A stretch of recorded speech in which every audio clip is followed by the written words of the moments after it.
Əlman biraz möhkəm deyin də. Mikrofon qoyun. Qəşkəy Əli.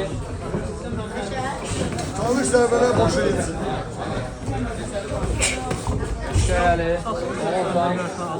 Sizə dəmir yumruqdur. Çap evdəki. Yox. Mən müşküldə girdim. Çıxartmaq üçün qabaqda. Lan çıkar. Tamam işte. Müəllim biraz möhkəm deyin də, uşaqlar eşitsinlər də. Bax.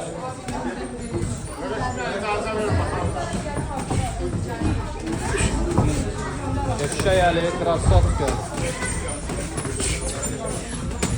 Oy oy oy. Ağlasan Əli.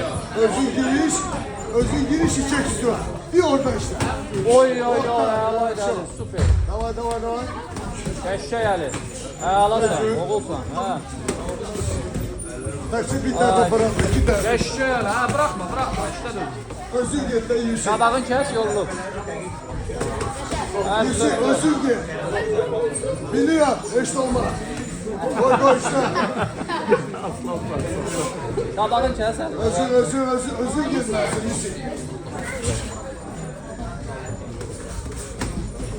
Yoksa o genelde bırakırsan da git özün ucuna. Stop.